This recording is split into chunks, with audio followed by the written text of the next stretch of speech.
Olá, boa noite. Eu sou Carlos Eduardo Cunha e começa agora o Jornal da Justiça desta quinta-feira, 29 de junho. O plenário do Supremo Tribunal Federal aceita a denúncia contra o deputado federal Ottoni de Paula por ofensas ao ministro Alexandre de Moraes. Ele vai responder por injúria, difamação e coação. Este é um dos destaques de hoje e você acompanha também nesta edição. Ministros do Supremo invalidam lei do Espírito Santo que proíbe a construção de presídio em área próxima a outro já existente. STF decide que a Justiça Militar pode decretar perda de posto e patente por qualquer tipo de crime. E ainda, as informações sobre o julgamento no TSE da ação contra Jair Bolsonaro por abuso de poder político e uso indevido dos meios de comunicação.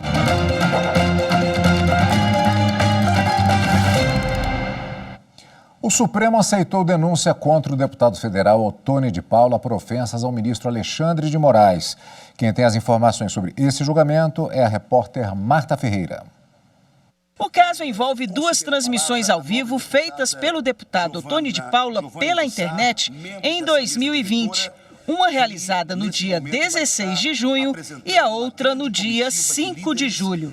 De acordo com a Procuradoria-Geral da República, nas transmissões, o parlamentar ofendeu e ameaçou o ministro Alexandre de Moraes após uma decisão no inquérito 4828, que investiga a organização de atos antidemocráticos.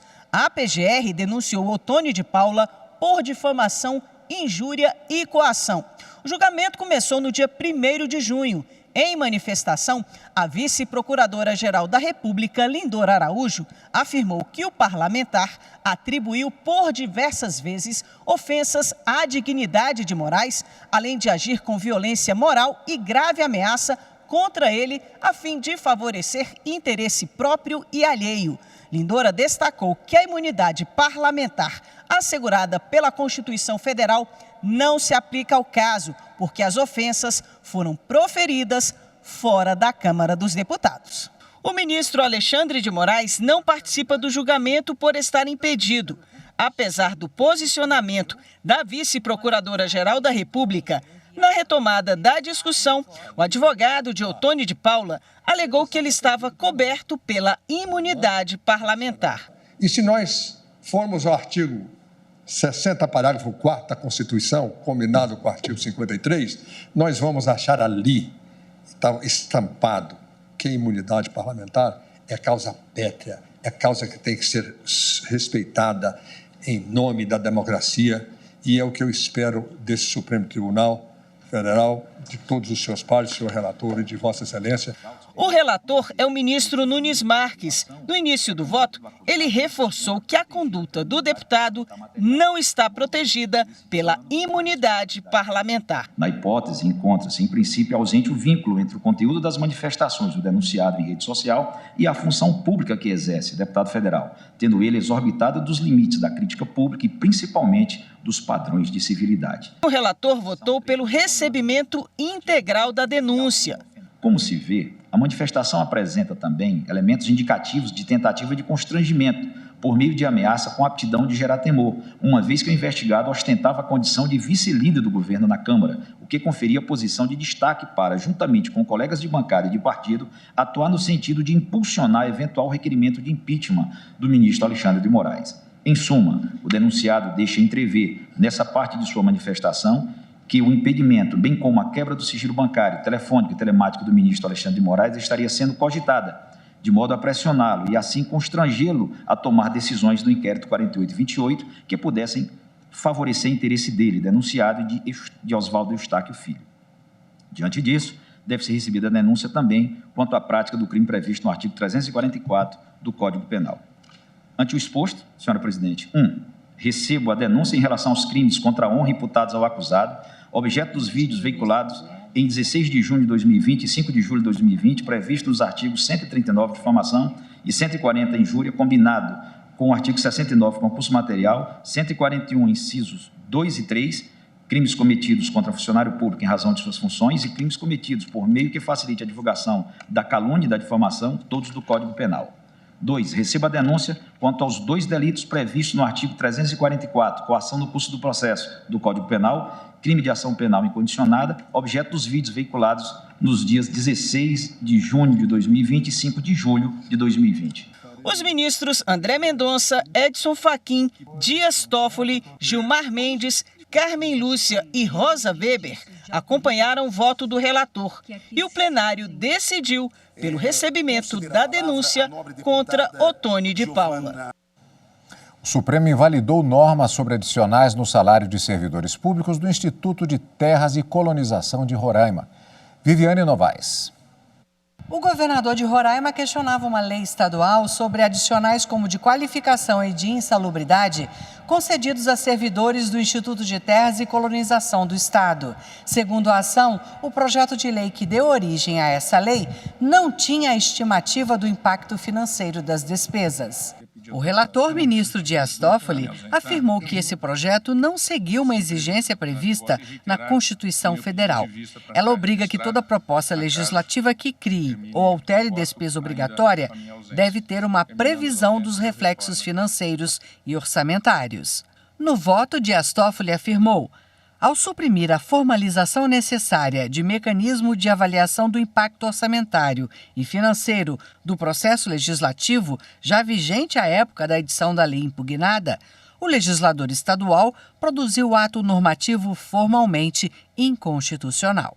Todos os ministros seguiram o voto do relator e invalidaram as regras da lei de Roraima.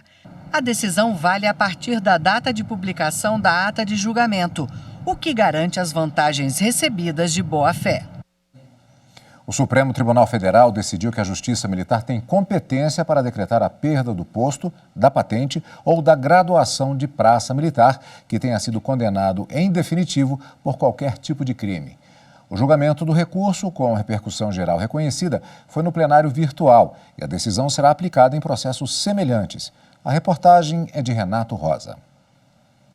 No Supremo, o recurso apresentado pela defesa do PM questionou a decisão do Tribunal de Justiça Militar do Estado de São Paulo, que decretou a perda da graduação de praça do policial após a condenação dele pela Justiça Comum por violência doméstica e disparo de arma de fogo. O principal argumento da defesa foi de que a Justiça Militar Estadual tem competência para decidir sobre a perda da graduação de praças somente quando se tratar de crimes militares.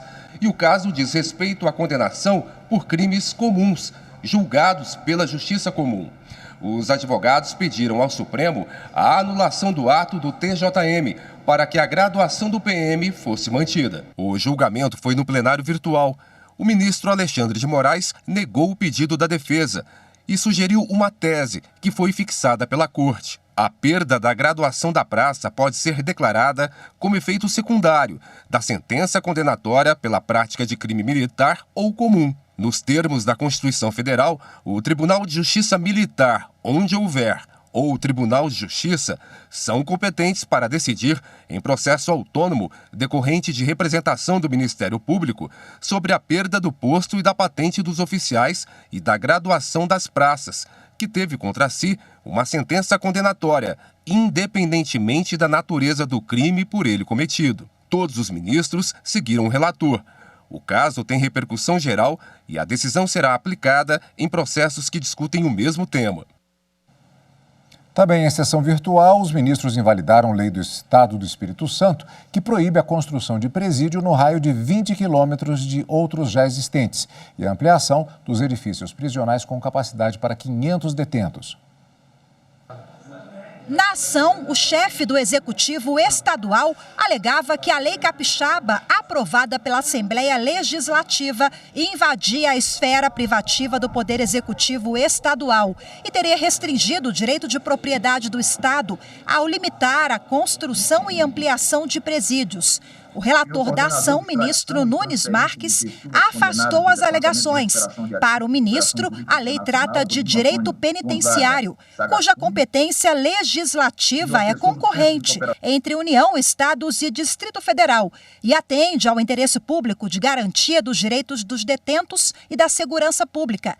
Nunes Marques ainda ressaltou que a norma não restringe o investimento do Estado em segurança pública, pois não veda de forma absoluta a construção de presídios ou a promoção de melhorias, mas apenas estabelece parâmetros. A seguir, as informações sobre o julgamento no TSE da ação contra Jair Bolsonaro. Voltamos em instantes.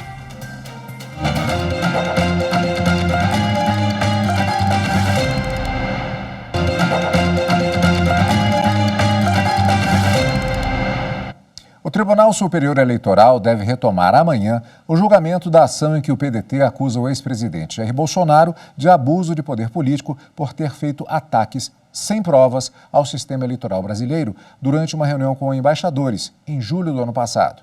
Caso seja condenado, o ex-presidente ficará inelegível e não poderá disputar eleições até 2030.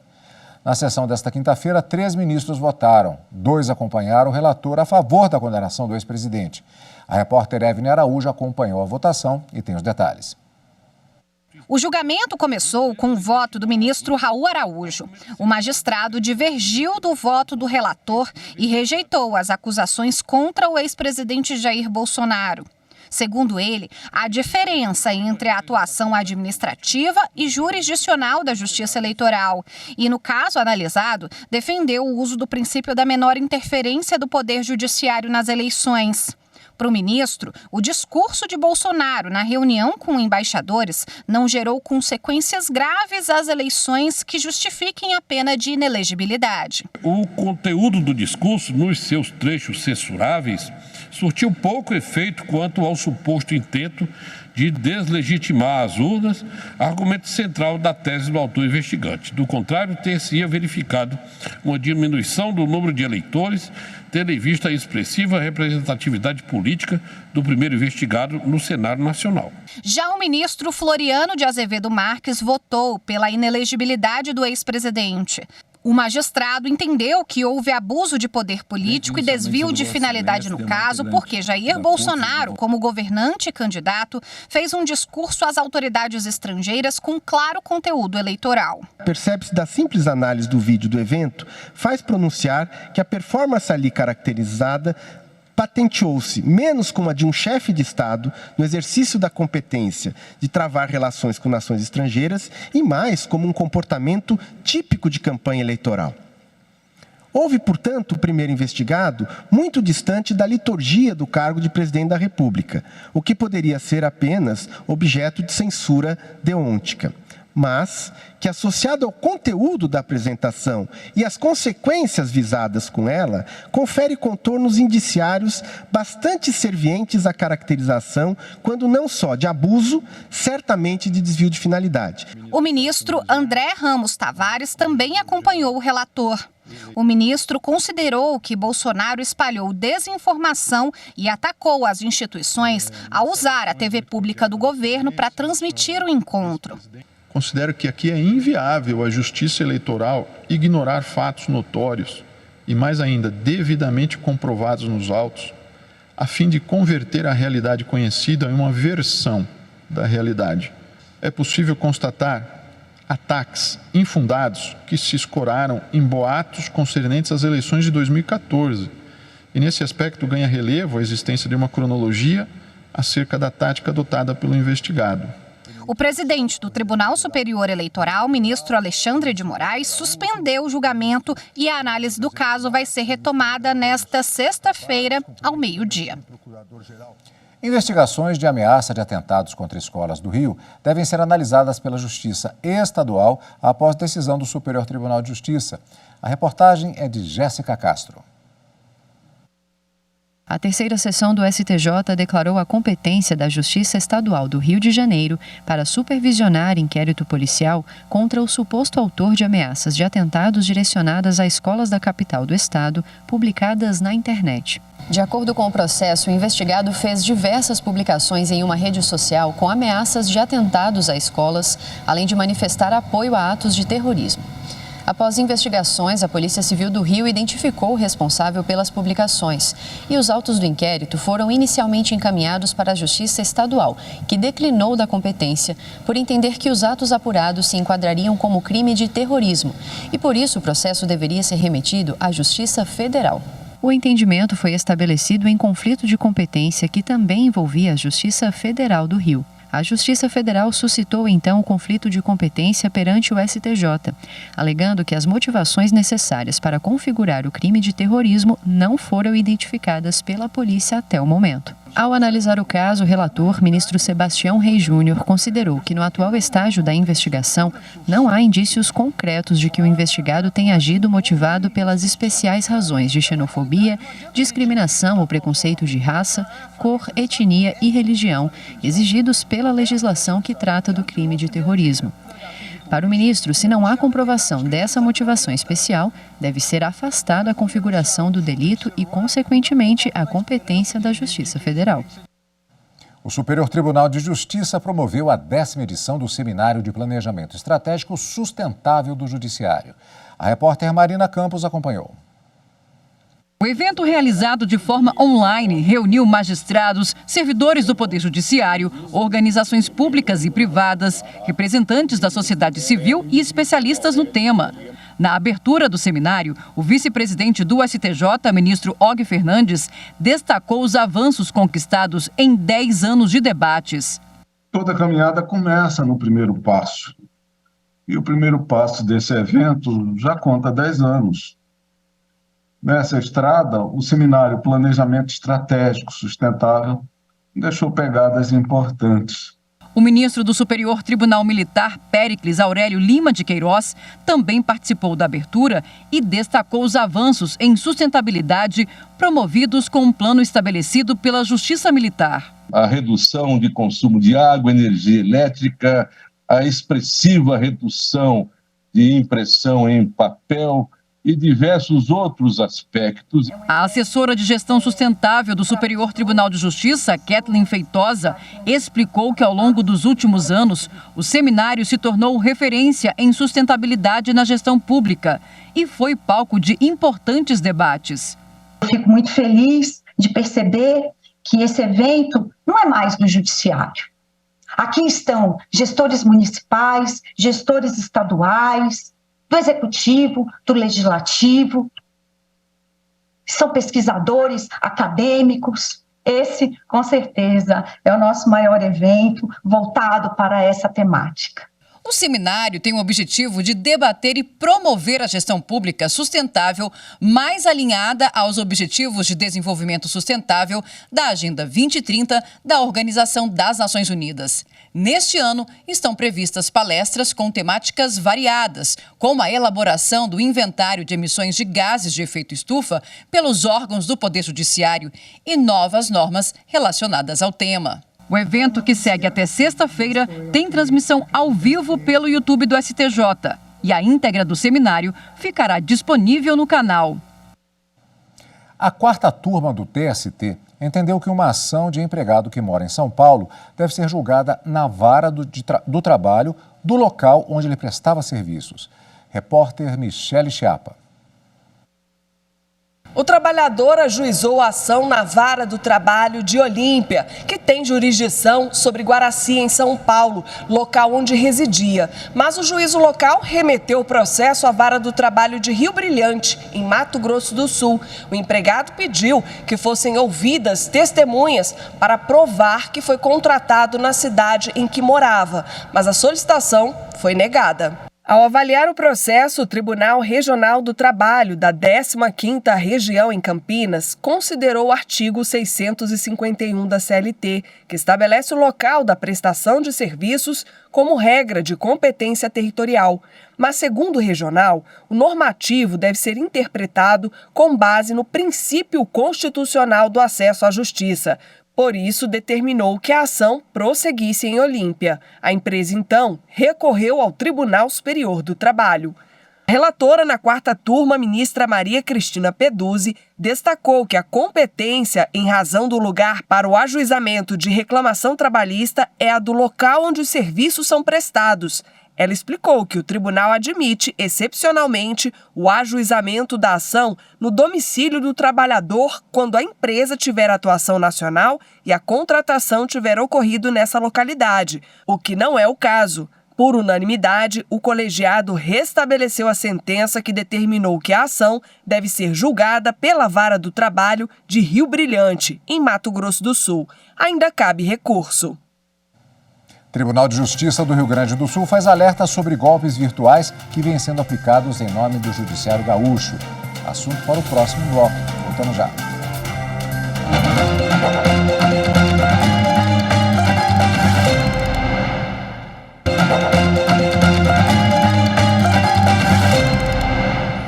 Golpes virtuais como liberação falsa de valores de precatórios, falsos leilões, pedidos de envio de documentos e dados pessoais têm sido aplicados em nome do Judiciário do Rio Grande do Sul. Mas algumas medidas básicas de segurança podem evitar armadilhas. Vale conferir na reportagem de Matheus Beck. O Tribunal de Justiça não entra em contato para cobrar nenhum valor para liberar parcelas ou pagar os créditos de precatórios. Mesmo assim, muita gente ainda é vítima de golpes com promessa de dinheiro fácil. Qualquer pessoa que venha oferecer um bom negócio, né, ou dinheiro, né, para alguém, né, a gente tem que desconfiar. Né? Um carro menos de 50% do valor da FIP no mercado, né? Uma residência, qualquer imóvel. Né? E até chegamos àqueles golpes antigos, né, também de bilhete premiado. Né, que isso aí tinha bastante, infelizmente ainda tem, né? E o precatório, bem na verdade, é uma situação dessas também. O fundamental é manter a calma e conferir se todas as informações apresentadas são procedentes. Eu anoto todos os dados, converso com a pessoa, até posso pegar e dizer, se eu estiver calmo e não ficar muito contente, já pensando na viagem que eu vou fazer, no que eu vou pagar de conta, né? Eu pego e anoto, ou então peço para a pessoa me ligar, tá, é isso mesmo, tal, né? Mas me liga daí. Eu vou pegar o telefone e vou olhar, né, se tem identificador de chamada ou não. Se está restrito, vou pegar um papel, vou anotar o telefone, o número da pessoa, tal. Olha, amanhã eu entro em contato com o senhor, né? E daí, de manhã, eu venho no Tribunal de Justiça, vou no fórum onde eu estou, da minha cidade, eu tenho um amigo, um conhecido, vou atrás da informação para confirmar e depois, efetivamente, eu entro em contato com a pessoa ou não. Outra dica é prestar atenção na linguagem utilizada pelos golpistas. Eles tentam enganar as vítimas usando expressões que fogem do cotidiano do judiciário. Né? Eles usam linguagens assim, normais, sem muito juridiquês, digamos assim. Né? O processo está baixado, né? Para eu entrar com recurso, eu vou gastar para ele ir para Brasília, para subir para outra instância, vou gastar R$2.000, tem uns custos, né? Ou os meus honorários, ou custos de processo judicial, alguma coisa assim eles utilizam, né? E já dão o número da conta, né? E infelizmente a pessoa faz a transferência, né? Se ilude, né? Pensando, vou gastar 2.000, vou gastar 1.000, mas o meu precatório é mais de 100.000. Meu precatório é 30.000, vou ganhar. Informações seguras podem ser buscadas junto ao Serviço de Processamento de Precatórios. Ou, se você tiver algum processo em andamento, pode verificar a situação dele pelo site do TJRS na seção Precatórios e RPV. Para marcar o Dia Internacional do Orgulho LGBTQIA+, o Ministério Público Federal divulgou uma nota pública reforçando o compromisso de lutar por uma sociedade acolhedora, respeitosa e livre de homotransfobia. A nota pública reitera a inconstitucionalidade de projetos de lei que vedam o uso de banheiros por pessoas trans, conforme as identidades de gênero. O assunto está em discussão no Supremo Tribunal Federal. A Procuradoria Federal dos Direitos do Cidadão defende que a Constituição inclui todas as pessoas na proteção do exercício dos direitos básicos, como usar o banheiro compatível com a identidade de gênero. Segundo o documento, O gênero de uma pessoa não está vinculado à sua genitália, mas é definido por como ela se vê pertencente ao masculino, ao feminino, a ambos ou a nenhum deles. E não se trata de um capricho, moda ou tendência, mas de como a pessoa se compreende como ser humano, de sua essência e sua individualidade, as quais devem ser respeitadas. A nota pública divulgada pelo MPF mostra alguns avanços importantes conquistados pela população LGBTQIA+, como a criminalização da homotransfobia, o reconhecimento do matrimônio entre pessoas do mesmo gênero e políticas de saúde voltadas para esse segmento social. A Procuradoria visa contribuir para que o Ministério Público Brasileiro seja uma instituição aberta à diversidade sexual e de gênero, comprometida com a promoção da igualdade e da liberdade, sem discriminações e cumprindo o disposto na Constituição da República. Esta edição do Jornal da Justiça fica por aqui. Obrigado pela companhia. Uma ótima noite para você.